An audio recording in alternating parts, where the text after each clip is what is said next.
네, 통합사회 수업 시간입니다. 오늘은 교과서 108쪽 준법의식과 시민참여 이 부분을 할 건데요. 여기에서는 우리가 그러니까 여기서 우리가 주로 살펴보게 될 개념은요. 108쪽에서 이야기하는 이 준법의식과 관련된 부분하고요. 준법의식을 왜 가져야 되는지, 그리고 시민 참여가 왜 필요하냐라고 하는 이야기, 그리고 이 시민 참여를 통해서 우리가 어떤 변화를 이끌어내면 굉장히 참 좋겠지만 그렇게 변화까지 연결되지 않았을 때 우리가 선택할 수 있는 그런 어떤 최후의 방법으로 시민 불복종이라고 하는 그런 개념이 있습니다. 예, 여기 있죠. 그래서 이 세 가지 다시 살펴보면, 준법 의식이 뭐냐, 왜 준법 의식이 필요하냐라고 하는 것, 그리고 시민의 참여라고 하는 것들에 대해서, 그리고 마지막으로 시민 참여의 어떤 최종 수단이라고 할 수 있는 시민 불복종과 관련된 이야기를 살펴보려고 합니다. 내용은 많이 어렵지 않거든요. 그러니까 뭔가 좀 흐름 같은 거라고 생각하시면 될 것 같아요. 그래서 이게 이런 의미구나 라고 이렇게 흐름처럼 연결해서 생각을 하시면 좋을 것 같습니다. 그럼 한번 시작해 보도록 하죠. 우리가 바로 직전까지 뭘 얘기했었냐면은요. 교과서를 살펴보시면 교과서가 휙휙 넘어가니까 정신이 없죠. 이거였어요. 인권에 대한 이야기를 하면서요. 헌법하고의 관계를 살펴봤고, 그 다음에 인권 보장을 위해서 헌법에서는 어떤 장치가 있느냐, 이런 얘기를 했었어요. 그러면서 자연스럽게 이 법과 관련된 이야기를 했거든요. 자, 그러면 이제 법을 지켜야 되냐, 말아야 되냐, 이런 이야기가 이제 나올 것 같은 그런 느낌적인 느낌이죠. 그래서 이 준법 의식이라고 하는 말이 나오는 것 같으니까. 일단 108페이지 밑에 있는 이 시를 한번 볼까요? 마르틴 뉴멜러라고 하는 그런 독일의 어떤 신학자, 독일의 신학자면서 평화주의 운동을 했던 그런 운동가, 어떤 지도자입니다. 이 사람이 그 세계 2차 대전 당시에 어떤 나치의 그런 활동에 대해서 굉장히 반대하고 나치가 보여줬던 그런 종교적인 정책에 대해서 굉장히 반대하면서 이제 시민운동을 이끌었던 그런 유명한 사람 중에 하나인데요. 내용은요, 이래요. 그러니까 처음에 공산당원이 찾아왔을 때 난 공산당원 아니니까 상관없어 라고 생각을 해서 그냥 모르는 척했고, 그 다음에 사회주의자를 찾아왔을 때에도 난 사회주의자가 아니니까 라고 하면서 모르는 척했고, 그리고 노동조합원을 찾아왔지만 나는 노동조합원이 아니야 라고 해서 침묵했고, 유대인을 찾아왔지만 유대인이 아니었기 때문에, 가톨릭 신자를 찾아왔지만 나는 가톨릭 신자가 아니었기 때문에, 그래서 다 나랑 상관없는 일이야 라고 생각하면서 모두 모르는 척했고, 어떤 그 사람들이 당하고 있는 어려움들에 대해서 침묵하고 외면했대요. 그러다가 마지막으로 그 나치가 나를 찾아왔대요. 그랬는데 주변엔 아무도 나를 도와줄 사람이 없었대요. 자, 이 시를 읽었을 때 어떤 느낌이 드셨나요? 저는 왠지 좀 헉스러웠거든요. 네, 좀 이런 느낌이 들었습니다. 그러니까 다 나와 관계가 없는 일이야. 그러니까 나하고 직접적으로 관계가 없는 일이야 라고 생각을 하면서 나 개인의 어떤 상황 또는 나한테 뭔가 이득이 될 만한 일이 아닌데 굳이 내가 저 상황에 나선다고 해서 오히려 나에게는 마이너스가 될 것 같은데 라고 생각을 해서 이제 외면하고 모르는 척하고 사회 구성원들의 어떤 일들에 대해서 모르는 척했더니 결과적으로는 그게 돌고 돌아서 다 나에게 돌아왔을 때는 나를 도와줄 사람이 아무도 없더라 라고 하는 그런 상황에 대한 이야기가 아닐까라는 생각이 들었어요. 그래서 사회라고 하는 공간 안에서 이제 나랑 관계없는 건 아무것도 없는 거구나라는 그런 생각이 들었거든요. 자, 그러면 그러니까 여기에서 이 사람이 말하고 싶은 건 왠지 그런 게 아닐까라는 생각이 들었어요. 뭐였냐면 어떤 사회라는 공간 안에서 모두가 다 이렇게 뭐랄까요? 이렇게 끈끈하게 연결되어 있는, 그러니까 구성원들이 모두 다 연결되어 있고 이제 나 한 사람의 어떤 선택이나 행위가 다른 사람에게도 이렇게 관련을 줄 수 있다라고 하는 것. 그리고 그러한 어떤 관련이 결국에는 다 연결되어 있는 그러한 어떤 상황 속에서 다시 나에게 돌아올 수 있다라고 하는 그러한 걸 이야기해주고 싶은 게 아닐까라는 생각이 들었거든요. 왜냐하면 이 법이라고 하는 것도 사실은 그런 의미에서 좀 지켜야 된다라고 하는 그런 거거든요. 그러니까 우리가요, 교과서에서는 이렇게 얘기를 하고 있어요. 뭐라고 얘기를 하냐면 이 법이라고 하는 게 그러니까 지켜야 되는 거래요. 지켜야 되는 건데 사실 이 법은 제가 먼저 번에 그 정부에 대해서 설명을 할 때요. 그러니까 그 권력 분립에 대해서 설명을 할 때 입법부 뭐 이렇게 얘기를 하면서 법을 뭔가 해라 하지 마라 뭐 이러한 어떤 기준으로 보지 말고 어떤 나라를 운영하는 데 있어서의 계획으로 보자라고 얘기를 했었잖아요. 근데 여기에서의 조금 법은 그것보다 조금 좁은 의미로 보면은 이해하기가 좀 쉬울 것 같아요. 그러니까 법을요, 여기서는요, 기준이에요, 기준. 기준인데요. 이 기준이 사회에서 질서라고 하는 것을 유지할 수 있는 아주 기본적인 기준선인 거죠. 그래서 이 정도는 유지가 되어야 한다. 그래야지 이 사회 질서라고 하는 것이 이제 계속 흐트러짐 없이 이제 유지가 된다라고 하는 그런 어떤 사회 질서의 기준인 거예요. 그럼 사회 질서가 그게 뭔데요? 뭐 사회 질서 뭐 급식실 앞에서 똑바로 줄 서는 거요? 아니면 뭐 순서대로 뭐 받는 거요? 뭐 그런 의미의 질서도 있겠지만 무언가 이제 순리대로 돌아가는 어떤 그런 의미라고 생각을 하게 된다면 이런 거죠. 모두에게는 다 보장받아야 될 인권과 기본권 그리고 존엄성 이런 게 있잖아요. 근데 그러한 것들이 서로 다 중요하고 개개인들에게는 다 가치가 있는 것들이기 때문에 사실 사람들은 자기 자신에게 주어져 있는 그런 어떤 존엄성, 가치, 인권, 기본권 이런 것들이 우선 먼저 보장받고 우선 보호됐으면 좋겠다라고 하는 그런 생각이나 마음을 다 가지고 있잖아요. 근데 다들 그렇게 내가 먼저 우선되었으면 또는 우리 가족이 먼저 우선되었으면 또는 내가 속한 우리 집단이 먼저 우선이 되었으면 하는 그런 어떤 마음을 가지고 있는 상태에서 다 그 마음이 동시에 쏟아져 나왔다고 생각을 해보세요. 그러면 아주 막 내가 먼저야 하는 그런 어떤 혼란스러움 그런 상태가 계속 이렇게 뒤죽박죽 되지 않을까요? 그렇게 혼란스러운 상태에서는 그 어느 누구의 인권이나 기본권이나 어떤 존엄한 가치 같은 것들이 우선될 수가 없다고요. 그럼 어떻게 해야겠어요? 네, 혼란 속에서는 뭐가 안 된다고요? 네, 어떤 것도 지켜질 수가 없어요. 아무것도 지켜지지가 않아요. 그럼 어떻게 해야 돼요? 이 기준을 만들어야죠. 그래서 우리가 이 공동체 전체, 사회 전체 안에 있는 이 수없이 많은 구성원들을 딱 놓고 보았을 때 혼란스럽지 않게 그럼 뭐 순서를 정하자. 또는 기준을 정하자. 누굴 먼저 해야 되겠니? 또는 우리가 이 상황에서는 어떻게 하는 게 가장 우리 모두를 정말 합리적이다. 그래. 동의합니다. 이렇게 누구도 불만을 갖지 않을 수 있는 그런 방법이 뭐가 있을까? 이러한 것들을 모아서 아주 최소한의 기준을 만들어 놓는 거죠. 그게 바로 법인 거예요.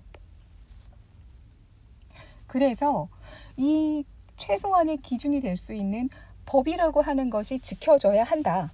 그게 바로 준법 정신, 준법 의식 이거거든요. 그러니까 오히려 법을 지키는 것이 사회 질서가 유지됨으로 인해서 개개인의 어떤 아주 소중한 그런 존엄한 가치와 인권이 더 보장받을 수 있는 그러한 상황을 만들어낸다는 거죠. 이해되세요? 자, 그래서 순서로 따지면 이렇게 생각하시면 될 것 같아요. 자, 여기를 좀 지우고 저 이거 수업하려고 큰맘 먹고 다운받았어요. 자랑하고 싶었어요. 네, 언젠가 한 번은 자랑할 수 있겠지라고 생각했어요. 얼굴 지우게. 아니에요. 다 지우면 안 돼요. 자, 그럼 순서를 따져볼게요. 자, 준법. 법을 지키는 걸 통해서 우리가 기대할 수 있는 순서는 어떻게 되느냐? 네, 사회 질서가 유지된다는 거죠. 사회 질서가 유지됩니다. 혼란스러움이 사라진다는 거죠. 준법을 통해서 우리가 사회 질서가 유지됩니다. 그리고 이 사회 질서가 유지됨을 통해서 우리가 기대할 수 있는 게 뭐예요? 네, 혼란스럽지 않으니까 오히려 개인의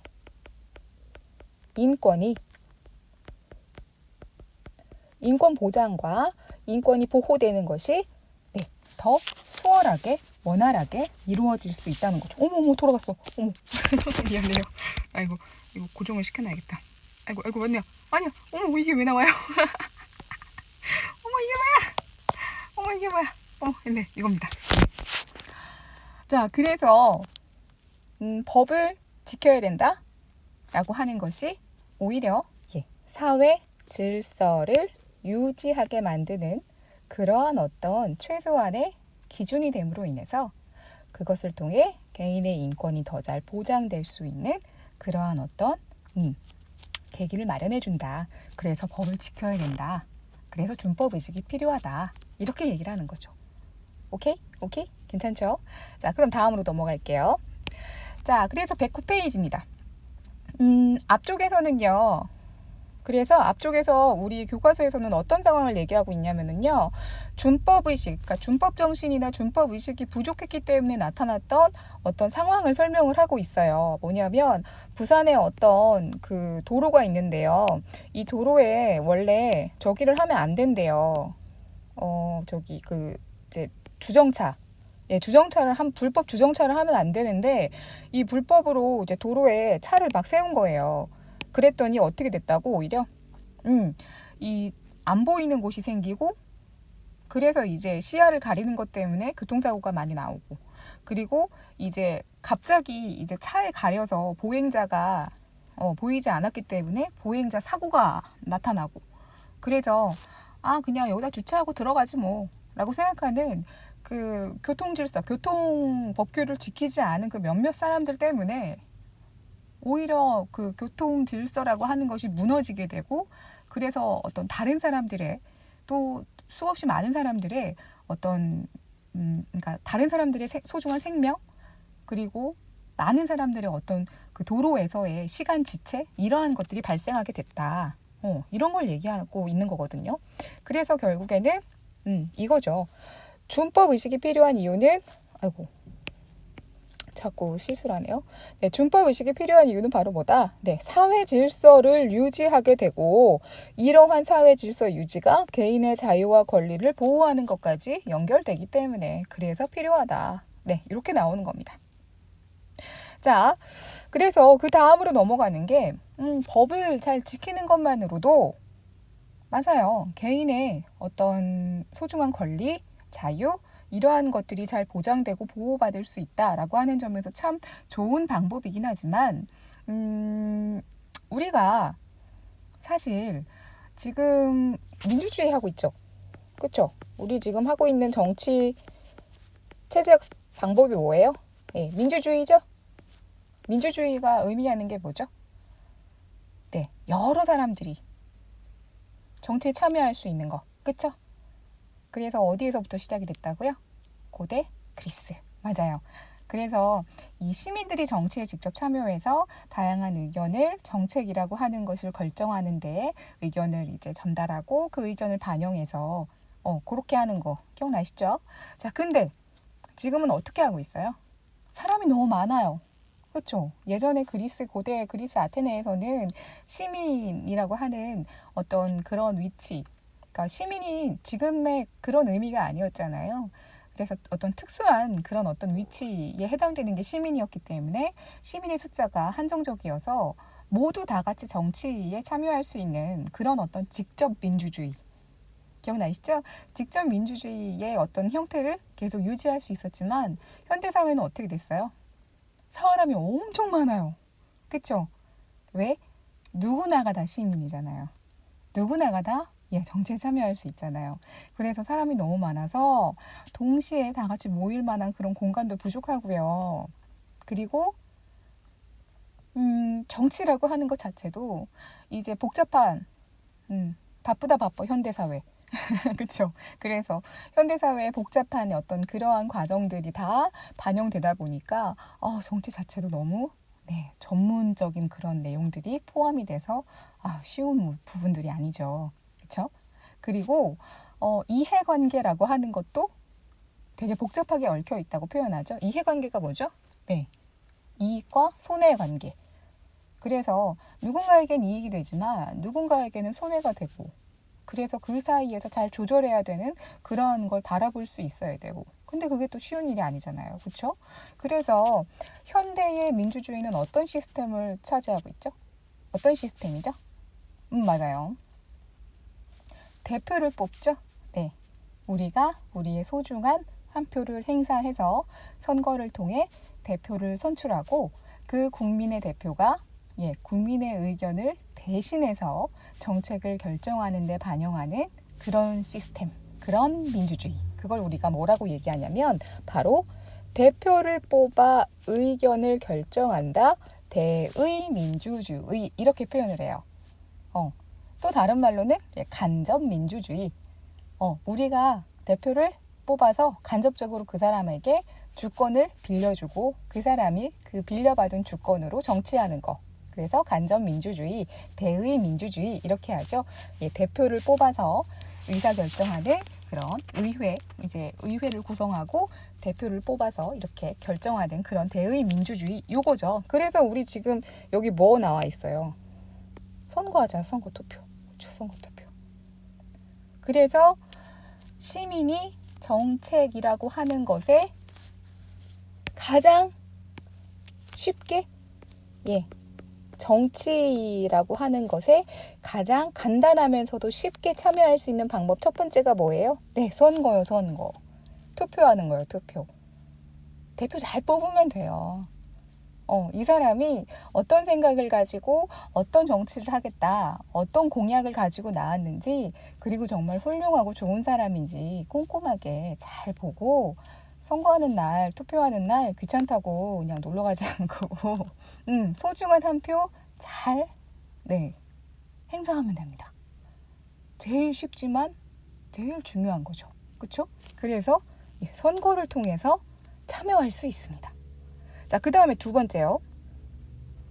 그 다음에 두 번째 할 수 있는 건 여기 있네요. 서명운동 같은 거. 요즘에 이런 서명운동이 뭐랄까요? 예전에는 막 이렇게 이름 쓰고 무슨 이렇게 독도 저 예전에 그거 했던 기억 나는데 이제 뭐지 그 독도를 이제 다케시마 막 이런 식으로 하겠다고 해서 그 세계지도 물론 이제 우리나라에서 만들어지는 세계지도나 이런 거에는 다 독도고 동해인데 그 국제적으로 표기되는 거에는 일본해로 표기하겠다.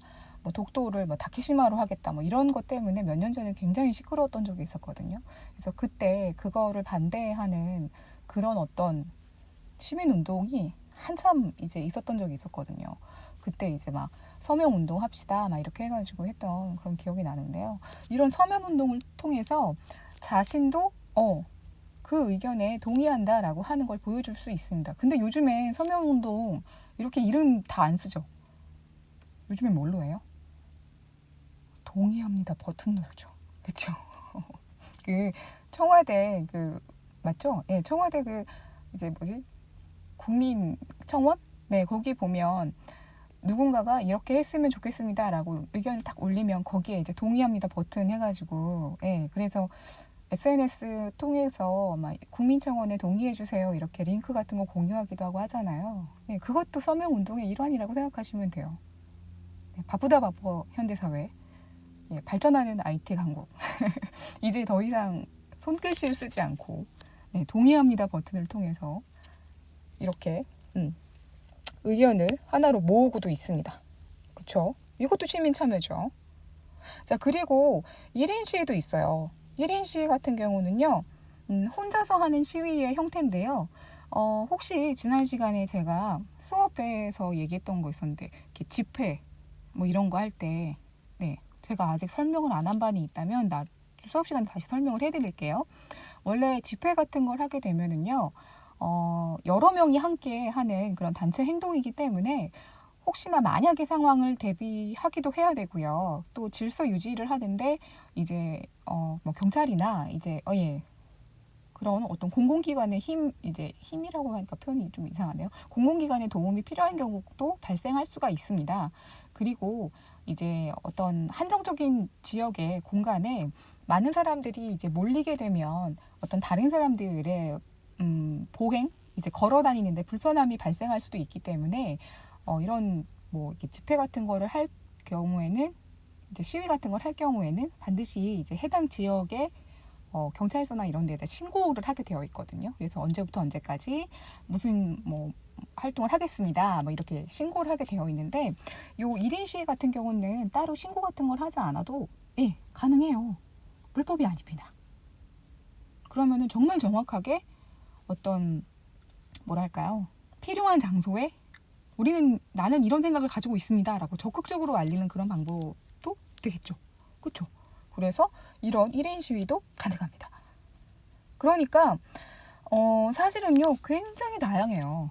예, 시민이 참여할 수 있는 방법은 그러니까 정치 또는 정치라고 하니까 되게 좀 한정적인데 정치 또는 정책이라고 하는 것을 결정하는 과정, 정책 결정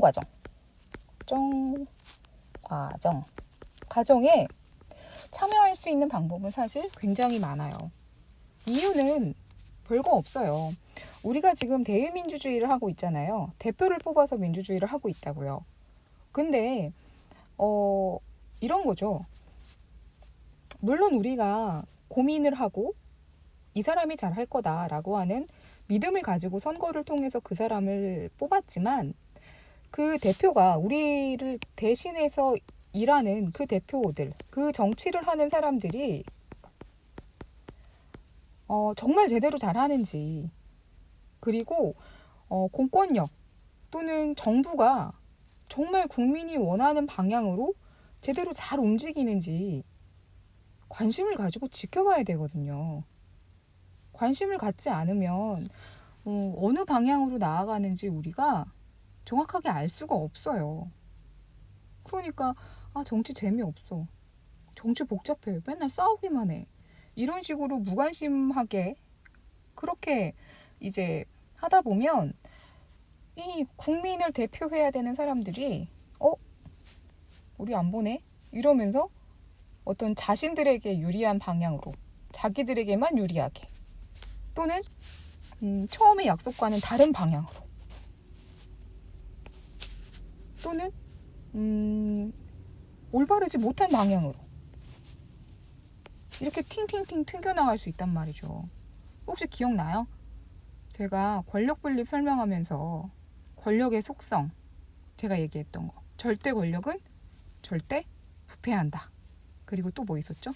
권력을 누릴수록 부패하는 경향이 있다. 맞아. 권력이라고 하는 게 제대로 잘 움직이는지 우리가 뭐 해야 된다고? 감시해야 된다고. 야, 너 제대로 하는지 안 하는지, 어머, 얘 너무 못생겼다. 다시 그릴게요. 너 제대로 하는지 안 하는지 내가, 지켜보고 있다. 이빨도 그래 묻었겠죠? 지켜보고 있다. 이렇게 해야 그래야 정책이 바람직한 방향으로 그리고 시민의 인권과 자유와 평등과 어떤 존엄한 가치를 보장하는 방향으로 올바르게 나아갈 거 아니에요. 그래서 시민 참여가 중요한 이유는 바로 그거예요. 교과서에 뭐라고 나와 있어요? 여기 있네요. 어딨어. 참여의식을 갖고 정치 과정이나 사회 공공문제에 적극적으로 개입할 필요가 있어요. 이유는 뭐? 네. 정의로운 사회가 실현될 수 있도록 제대로 잘 봐야 되니까. 감시하지 않으면 어떻게 되니까 불공정하게 이루어질 수 있고 시민들의 권리와 시민들의 생각에 맞아떨어지지 않는 법과 정책이 만들어져서 정의롭지 못한 사회가 만들어질 테니까. 그래서 우리가 끊임없이 관심을 가지고 참여해야 된다는 거죠. 지켜보고 있으면 제대로 잘하잖아요. 그래서 왜 학급 급훈 같은 거 만들 때 그런 거 있잖아요. 담임이 지켜보고 있다. 그게 무슨 의미예요? 담임 선생님이 계속 지켜보고 있으니까 학교 규칙 잘 지키고 중간에 도망가지 말고 뭐 이런 의미잖아요. 그런 것처럼 국민이 지켜보고 있다. 시민이 지켜보고 있다. 그러니까 이상한 방향으로 튕겨나가지 말고 너네들한테 유리하게만 하지 말고 그런 의미죠. 그쵸? 그러면 또 한번 찾아봅시다. 두 번째. 아까 전에 제가 설명하면서 얘기 나왔네요. 여기 있네요. 대의 민주주의를 보완하는 역할을 한다. 네. 대표자가 주권을 행사하기 때문에. 그러니까 이런 거예요. 아까 전에 제가 정책이 올바르지 못한 방향으로 나아가서 정의로운 사회가 만들어지지 않을 수 있으니까 제대로 감시해야 돼. 그런 감시의 측면에서 시민의 참여가 필요하다고 한다면 이런 거죠. 그러니까 우리가 대표를 뽑았어요.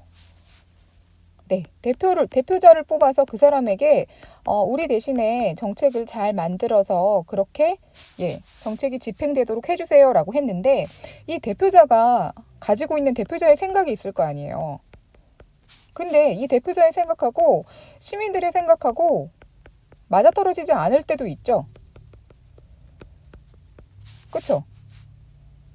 그럴 때에는 우리 생각은 이게 아닌데?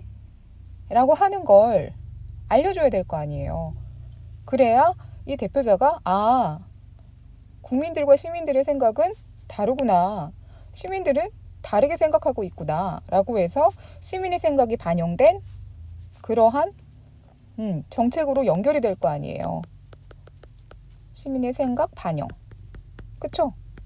그러니까 그냥 알아서 잘 하겠지 라고 내버려 두면 시민의 생각이 사실은 그게 아닌데? 그런 방향으로 우리가 원한 게 아닌데? 라고 생각만 하고 그냥 가만히 있으면 모른다는 거예요, 아무도. 그래서 어떻게? 네. 정말 뭐 하기 위해서? 여기 있네요. 국민의 의사가 잘 반영될 수 있도록. 국민의 의사가 잘 반영될 수 있도록 하기 위해서 시민의 참여가 필요하다. 자, 그럼 정리해 볼게요. 시민 참여가 필요한 이유는 뭐라고요? 시민의 참여가 필요한 이유는 첫 번째, 앞쪽에서 얘기했었죠? 뭐예요? 정의로운 사회를 만들기 위해서요. 정의로운 사회가 실현되기 위해서. 그래서 올바르지 못한 방향으로 나아간다던가 하는 그러한 것들을 막아내기 위해서. 그 다음에 두 번째는요. 대표자를 뽑아서 정치하는 대의 민주주의. 대의 민주주의에 거기에서 나오는 문제점이라고 할 수도 있는 거죠. 시민의 생각이 다를 경우에 그 시민의 생각을 어떻게 전달할 거예요? 전달할 방법이 없네? 그게 아니라 시민이 열심히 참여를 하면 대의민주주의가 가지고 있는 좀 어떤 한계, 그러니까 시민의 의견이 직접 반영되기 어렵다라고 하는 그러한 한계를 보충해 줄 수 있다, 보완할 수 있다라고 하는 점에서 시민의 참여가 중요하다는 거죠. 오케이? 됐죠? 자, 그러면 마지막으로 남은 건 바로 이 시민 불복종인데, 자, 시민 불복종. 이건 어떤 상황인 거냐? 요 밑에 있는 것부터 한번 볼까요? 간디 아시죠? 간디 선생님 아시죠? 간디 선생님 모르시는 분 없죠? 간디 선생님 모르시면 잠깐 동영상을 멈춤하셨다가 네, 간디 이렇게 검색창에 검색 좀 해보시고 오세요. 네, 인도의 아버지죠. 네, 인도 독립을 위해서 열심히 활동하시고 간디가 유명한 이유는 바로 비폭력, 평화주의적인 방법으로 인도의 독립을 위해서 이제 노력했다는 점 때문에, 특히 비폭력주의라고 하는 것, 평화주의적인 어떤 그런 방법 때문에 굉장히 유명하신 그런 시민운동가, 그리고 정신적인 지도자, 뭐 이렇게 평가를 받고 계시는 분입니다. 이분이 하셨던 되게 유명한 여러 가지 활동들 중에서 전 세계적으로 굉장히 큰 영향을 주셨던 활동이 바로 이 소금투쟁이라고 하는 겁니다.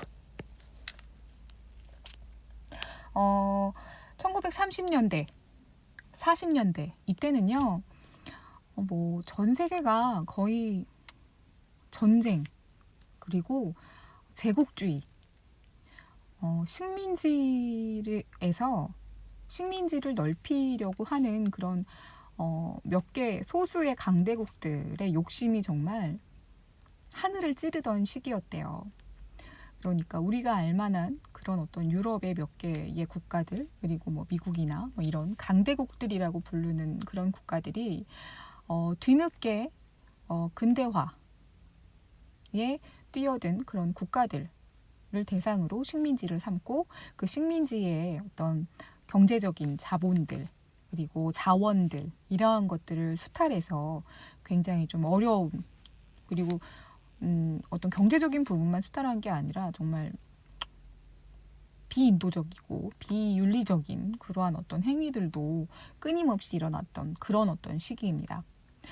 그때 인도 대륙은요, 영국의 식민지 지배를 받고 있었는데요. 그때 이 영국이 정말 치사한 건 정말 치사한 거야, 그렇죠? 이 식민지인 인도에서 세금을 어떻게 하면 더 거둘 수 있을까라고 생각을 했을 때, 이 사람이 사는데 정말 필요한 몇 가지가 있는데요. 그 중에 하나가 바로 소금이에요, 소금. 그러니까 음식을 만들 때 필요한 것도 있지만, 이 신체, 이 생명을 유지하는 데 있어서도 나트륨이라고 하는 게 굉장히 중요하잖아요. 몸에 어떤 뭐랄까요? 뭐 삼투압, 모르겠어요. 생명과학 선생님께 여쭤봐 주세요. 아무튼 이 생명의 유지에 정말 중요한 게 바로 소금이거든요. 근데 이 소금을 통해서 세금을 더 많이 뜯어낼 방법을 만들어낸 거죠. 그게 뭐냐? 야, 인도에서는 소금 만들지 마. 이제 소금은 오로지 영국에서 만든 메이드 인 잉글랜드 대영 제국의 소금만을 수입해서 인도에서는 먹는 거야. 이렇게 법을 만들어 버리는 겁니다. 그게 바로 소금법이에요, 소금법. 그래 놓고선 더 치사하게, 아니 멀쩡하게 소금을 만들 수 있는 염전을 다, 뭐 바닷가에 있는 염전을 다 막아버리고서는 영국에서 수입한 소금만 먹게 해놓고, 영국에서 인도로 소금이 넘어가는 거니까 수입하는 거잖아요. 무역 배우고 계시죠? 다 배우셨나요? 그러면 뭐가 붙어요, 물건에? 세금이 붙죠? 관세. 관세를 그냥 엄청나게 내려 붓는 거예요. 그냥 소금이 100원이면 관세가 1,000원이야. 관세 5,000원. 이런 삑.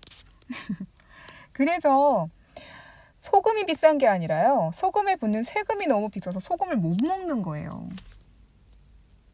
건강 생각해서 싱겁게 먹으라고요? 아니요. 생명이 필요하다니까요, 나트륨이.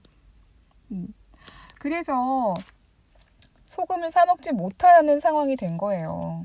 만들지도 못하게 하는데 뭐 어떻게 사 먹어야 되는데, 그나마도 비싸서 못 사 먹어.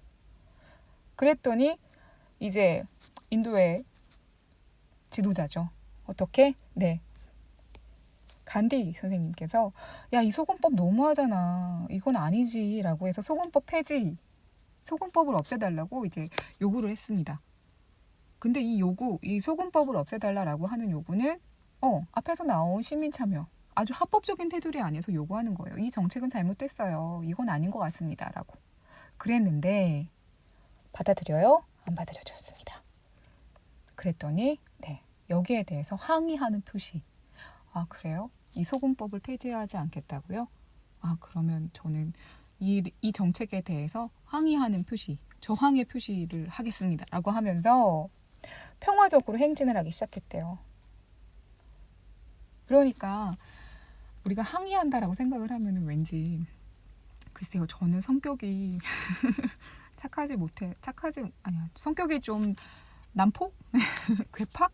해서 소금법 없애주세요 했는데 싫어. 그러면 에라이 이러고서는 막 에라이 막 이럴 것 같거든요.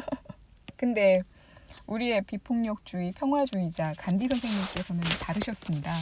네, 에라이가 아니라 그 어떤 폭력적인 상황도 발생시키지 않고 바닷가를 향해서 평화적으로 조용히 제자들과 함께 행진을 하셨대요. 그냥 걸어간 거예요. 그냥 조용히. 그래서 조용히 한 달 동안 그렇게 평화로운 행진을 했고 바닷가에 도착해서 바닷물로 소금을 만들었습니다. 물론 그 행진에 참여해서 소금을 만드는 사람들 중에는 지금 뭐 금지했어요? 소금 생산을 법으로 금지했어요. 그러니까 소금을 만드는 행동은 불법이에요. 지금 상황을 조금 기억해 두셔야 돼요. 불법이에요. 불법이어서 뭐 했어요? 투옥됐대요. 몇 명이나? 6만 명이나. 우와, 엄청난데? 네. 그랬는데도 감옥에 갇히는 것도 무서워하지 않고 계속 평화롭게. 그러니까 이제 여기 좀 대비되는 게 있어요. 경찰이 폭력적으로 진압을 했고 6만 명이나 감옥에 갇혔어요. 하지만 그런 어떤 폭력적인 진압에도 이 사람들은 똑같이 폭력으로 대응한 것이 아니라 그냥 감옥에 gat히게 되면 남아있는 사람들이 또 조용히 소금을 만들고 또 갇히게 되면 또 남아있는 사람들이 조용히 소금을 만들고 이런 활동을 이제 계속 이어나간 거죠. 그래서 결국에는 소금 생산을 허용했대요. 그러니까 잘못 만들어졌던 그 정책과 법이 결국에는 없어지게 된 거죠. 이게 시민 불복종입니다. 뭔 소리냐고요? 이거예요. 그러니까 시민 참여라고 하는 것, 우리가 앞에서 얘기했던 거, 선거, 투표, 1인 시위 또는 뭐 서명운동 아니면은 뭐 국민청원을 통한 동의, 이러한 것들은 시민이 참여할 수 있다라고 하는 법의 테두리, 그러니까 합법적인 법이라고 하는 테두리 안에서 충분히 일어날 수 있는, 그리고 충분히 할 수 있는 그러한 행동들입니다. 다시 말해서 이 법이라고 하는, 너무 글씨 못 썼다. 잘 쓰고 싶어요. 제가 지금 사실은 차 안에서 강의를 만들고 있거든요. 네, 저희 어머니께서는 지금 어머니가 정말 제일 좋아하시는 그 미스터 트롯 제 방송을 보고 계시기 때문에 쫓겨났어. 아무튼 그 법이라고 하는 기준 있잖아요. 네, 법이라고 하는 기준 안에서 시민이 할 수 있는 참여 방법들입니다. 그리고 어떤 공권력에 의해서 결정된 정책이나 이러한 것들이 만약 잘못된 것이고 시민의 인권이나 또는 자유와 평등을 억압하고 또는 시민의 의견이 반영되지 않은 그러한 정책이 만들어졌다. 그러면 일단은 법이라고 하는 테두리 안에서 할 수 있는 시민 참여의 방법으로 시민들의 의견을 전달하는 것이 첫 번째예요. 그리고 그 안에서 해결되는 것이 가장 좋습니다. 그러니까 만약에 이번 어떤 국회의원들 또는 이번에 대표자로 선출된 사람들이 시민의 생각하고 맞아떨어지지 않는 그런 내용의 어떤 정책들을 계속 만들어요. 이렇게. 그렇게 되면 일단은 첫 번째로 뭐 하면 돼요? 네, 다음번 선거 때 그 사람들을 안 뽑으면 돼요. 그러면은 그때는 알겠죠. 아, 우리가 시민들의 생각을 제대로 읽지 못했구나. 근데 그때까지 못 가겠어. 그럼 뭐 하면 돼요? 이 서명 운동하면 되는 거예요. 어떻게? 우리 의견이 이런 겁니다. 이렇게 해서 많은 사람들이 이러한 생각을 가지고 있다는 걸 전달해 주면 돼요. 근데도 그런 어떤 시간적으로 더 못하겠어. 그럼 어떻게 하면 돼요? 1인 시위 해도 돼요. 국민청원 해도 돼요. 근데 그러한 것들은 다 법이라고 하는 테두리 안에서 허용되고 우리가 합법적이다라고 표현하는 그러한 어떤 방법이라는 거죠. 근데 이런 합법적인 방법으로도 해결이 안 돼. 또는 그 법이나 정책이 너무 심각하게, 여기 나오죠. 너무 심각하게 어떤 권리를 침해하고 진짜 이게 정의롭지 못한 정도가 아니라 그냥 정의가 사라졌어. 정의로운 사회가 아니라 이건 정의 어디 갔니? 정의 어디 갔니? 이 정도예요. 그럴 때에는 우리가 이 법이라고 하는 테두리 바깥으로 뛰어나가는 그러한 어떤 방법을 시민 불복종이라는 방법으로 우리의 생각과 어떤 우리의 의견을 전달할 수 있다는 거죠. 그래서 아까 제가 처음에 시민 불복종은 최후의 방법이에요. 마지막이에요. 라고 얘기했던 이유가 그거예요. 보통은 법이라고 하는 테두리 안에서 우리가 할 수 있는 최대의 방법을 모두 다 써보고 그래도 안 된다면 그때 우리가 선택할 수 있는 방법이 바로 시민 불복종. 왜일까요? 왜? 시민 불복종 아무 때나 써먹으면 지금 이거 합법적인 거 아니라고 했죠. 아까 법을 지켜야 되는 이유가 뭐였어요? 사회 질서 유지를 통해 시민의 인권과 기본권, 자유와 평등을 더 잘 유지하고 보호할 수 있으니까. 근데 지금 이거 법 테두리 벗어나는 거죠. 그러니까 이 법 테두리를 벗어나는 것이기 때문에 일단 사회 질서가 흔들리게 될 가능성이 있단 말이에요. 그러니까 굉장히 어떻게 보면 위험할 수도 있는 상황이라는 거죠. 그렇죠? 그리고 이 법을 어겨가면서 하는 행동이기 때문에 굉장히 정당한 어떤 목적과 이러한 것들을 가지고 있어야 돼요. 여기에서 보시면 이 간디의 소금투쟁이 시민 불복종의 대표적인 사례가 될 수 있었던 이유는 굉장히 정당했기 때문입니다. 간디 혼자의 이익을 위해서도 아니었고 그렇다고 간디가 처음부터 옛다 시민 불복종 이렇게 처음부터 시민 불복종의 카드를 꺼낸 것도 아니었고 합법적으로 할 수 있는 이 법을 폐지해달라라고 하는 제대로 된 요청도 다 했고 그리고 폭력적인 방법을 사용하지 않았고 그리고 법을 어겼기 때문에 나타나는 감옥에 투옥되는 과정도 거부하지 않았어요. 이해돼요? 그러니까 이 활동 자체가 법의 테두리는 벗어났어요. 네, 위법했지만 굉장히 정당화할 수 있는 그런 여러 가지를 다 조건을 갖추고 있다는 거죠. 그럼 한번 생각을 해봅시다. 자, 신중하게 이루어져야 되는 시민 불복종이 있는데 얘는 정당화 조건을 갖추지 못하면 이건 그냥 불법이에요. 불법 행위, 불법 행동, 불법 단체 행동. 그러면 정당하게 시민 불복종으로 인정받을 수 있기 위해서는 어떠한 것들이 충족되어야 하느냐? 첫 번째, 시민 불복종을 하려고 하는 그 행동에 목적이 있을 거 아닙니까? 거기에 정당성이 있어야 된다고 합니다. 그래서 목적의 정당성 이렇게 표현을 하고 있네요. 행위 목적의 정당성. 그러니까 간디의 소금투쟁의 이 행위 목적이 뭐였어요? 인도 전체가 소금을 사 먹을 수도 없고 만들어 먹을 수도 없어요. 인도 전체 국민이. 그러니까 인도 전체 국민을 위해서 지금 이 소금투쟁을 한 거죠. 만약에 간디가 알고 보니까 알아주는 인도 소금 회사의 회장님이야. 그래서 아이씨, 우리 회사 망하게 생겼네 이랬어. 그래서 소금 투쟁을 했어. 그러면 그거는 행위 정당성에서부터 깨진 거예요. 그거는 진짜 개인의 이익을 위해서 움직인 거기 때문에 교과서에 실릴 일이 없어요. 근데 지금 누구를 위한 거예요?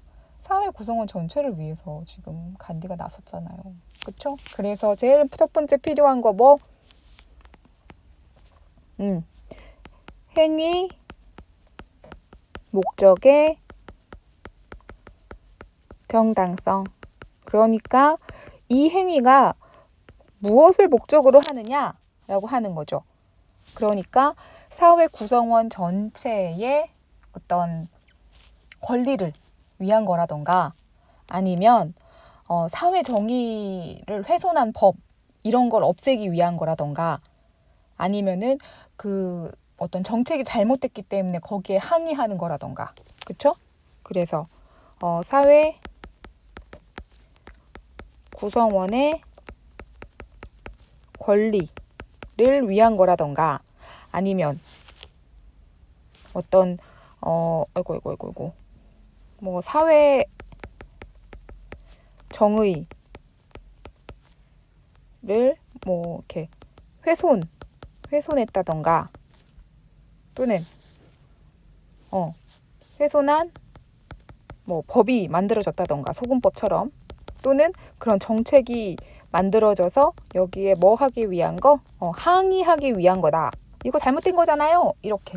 이런 목적이라고 한다면 그건 정당하다. 이렇게 얘기를 하는 거죠. 그 다음에 두 번째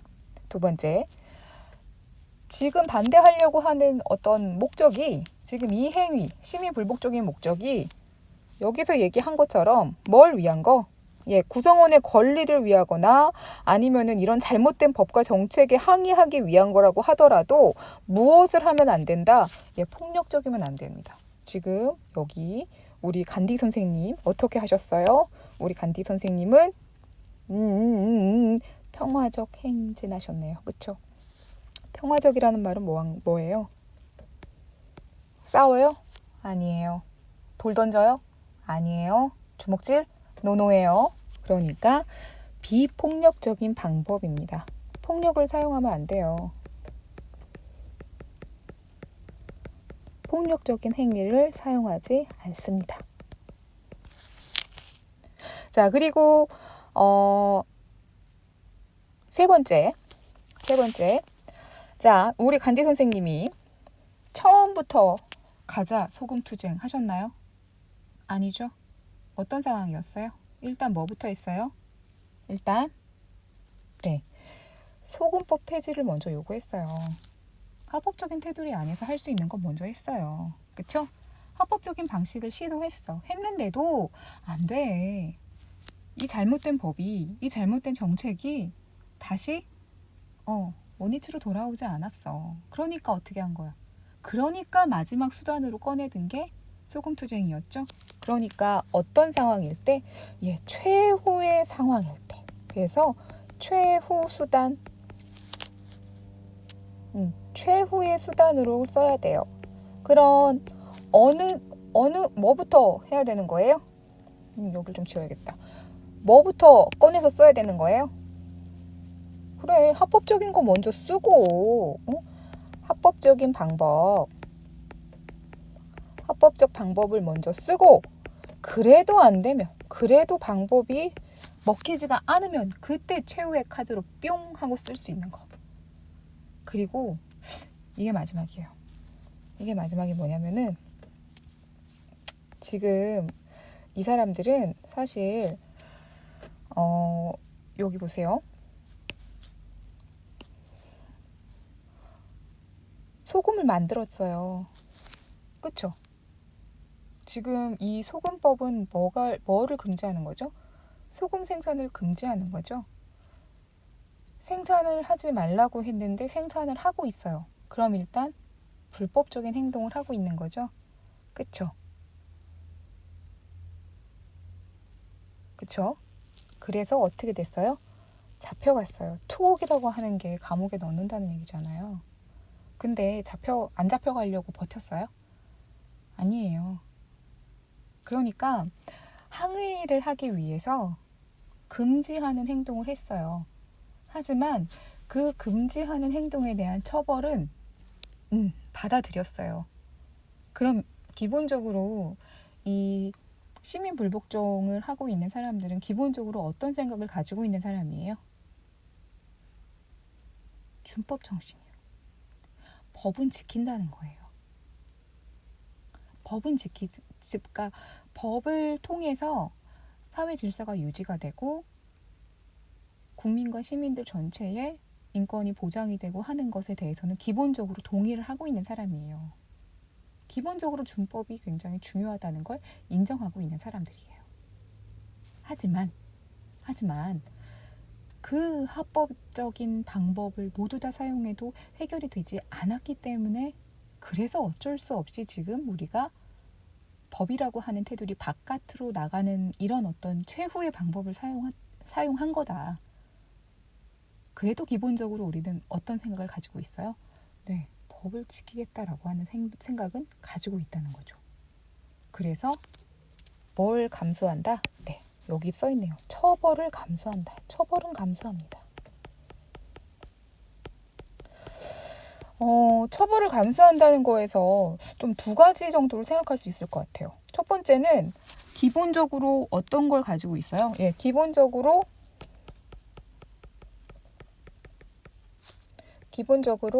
어떤 법을 존중한다는 의미도 있고요. 또 하나는 이건 그냥 제 생각인데 자신들의 행위가 굉장히 정당하다, 당당하다라는 생각이 있으니까 처벌에 대해서 두려워하지 않는 거 아닐까? 라는 생각도 갑자기 드네요. 그렇지 않을까요? 하지 말라라고 하는 그런 법을 지금 어기고 있는 이 행동이 나는 너무 떳떳하고 너무 당당하기 때문에 그래서 잡혀가는 거 나는 거기에 대해서는 문제가 없다고 생각한다. 그렇기 때문에 이렇게 처벌을 감수할 수 있는 게 아닐까. 오, 간디 선생님 굉장히 멋있는 분이네요. 그렇죠? 네. 자, 그래서 시민 불복종을 다시 살펴볼게요. 시민 불복종은 합법적인 방법에서의 시민 참여를 통해서 우리가 어떤 시민이 좀 더 이제 시민의 의견이 정책 결정 과정에 반영이 되고 그리고 어떤 사회 정의가 유지가 되고 하는 그러한 어떤 원래의 목적을 이루기도 하지만 잘못된 그런 어떤 법이나 정책 이런 것들로 인해서 이제 시민의 권리가 훼손이 되고 사회 정의가 사라지고 하는 그러한 상황이 되었을 때 우리가 생각해 볼 수 있는 마지막 방법으로서의 시민 불복종 이런 게 있다.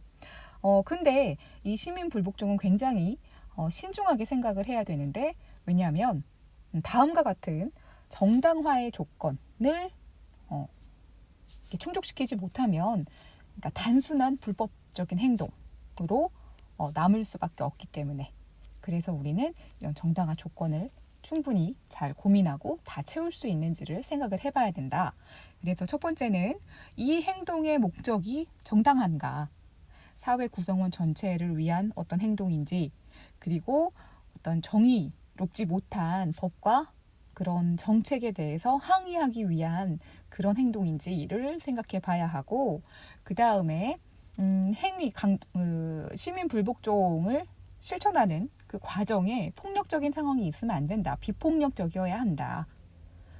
그리고 처음부터 불복종이다 이게 아니라 합법적인 수단을 모두 다 활용해서 이 잘못된 부분에 대해서 고쳐보려고 했는데도 안 된다면 최후에 꺼내서 쓸 수 있는 그런 어떤 마지막의 최후 수단성이라고 하는 것 그리고 마지막으로 기본적으로 법을 존중하고 있는 태도를 바탕으로 하고 있기 때문에 뭐 해야 된다? 이 시민 불복종으로 인해서 나타날 수 있는 처벌에 대해서는 감수해야 된다. 감수할 수 있어야 한다. 이러한 4가지 어떤 정당화 조건을 살펴봤습니다. 그렇게 따지면 참 쉬운 일이 아니네요. 그쵸? 예, 시민 불복종 쉬운 부분이 아닙니다. 여기 보면 존 롤스라고 하는 존 롤스 어디서 들어본 적 있지 않아요? 우리 6단원에서 아마 윤리 선생님하고 그 정의 도대체 정의가 뭐냐 라고 하면서 존 롤스의 정의론에 대해서 얘기 들어보셨을 텐데 예, 존 롤스도 그의 책 정의론에서 시민 불복종에 대해서 얘기를 했대요. 여기 보시면 법의 바깥 경계선에 있기는 하지만 법에 대한 충실성의 한계 내에서 법에 대한 불복종을 나타내는 것이다. 그러니까 법이라고 하는 테두리 바깥으로 나가는 행동이지만 기본적으로 법을 지킨다라고 하는 준법 정신을 안에는 끌어안고 있다는 거죠. 그래서 처벌을 감수할 수 있다. 처벌을 감수하는 그런 태도를 우리가 발견할 수 있다. 그래서 어떤 공공의 행동, 공공을 위한, 공익을 위한 그런 목적을 가지고 법을 준수한다는 건 폭력적이지 않은 행동을 한다는 거니까 비폭력적이고 그리고 이 행동을 통해서 나타날 수 있는 어떤 결과에 대해서 받아들인다라고 하는 그런 것들을 우리가 살펴볼 수 있다. 이렇게 정리를 하고 있네요. 이것 때문에 제가 도서관에서 존 롤스의 정의론을 빌렸는데 1장부터 너무 어려워서 다 아직도 읽지 못하고 있습니다. 제 책상에 보기 좋게 지금 전시 중입니다. 빨리 읽어야 되는데 큰일 났습니다. 네. 자, 이렇게 해서 우리가 준법의식과 시민참여 주제 4번째에 대해서 살펴봤습니다. 어려운 내용은 없었고요. 개념이 몇 개가 나오긴 했는데 흐름에 따라서 살펴보시면 충분히 이해할 수 있는 부분들이었습니다. 잘 기억하고 계시다가 제가 학교로 여러분 돌아오셔서 등교 수업 하시게 됐을 때 내용 정리할 수 있는 프린트 나눠드리고 다시 살펴볼 거고요. 그때 주제 토론 주제 토론 말고 또 다른 여러 가지 상황 같은 것들 함께 살펴보면서 여기에 대한 내용 정리해 보도록 할게요. 길었나요 수업? 이거 넘어갈 것 같아. 어떡하죠? 네, 큰일입니다. 긴 수업 잘 들어주셔서 고맙고요. 3일간 원격 수업 잘 듣고 교실에서 다시 만나도록 하겠습니다. 그럼 다음 시간에 교실에서 만날게요. 안녕.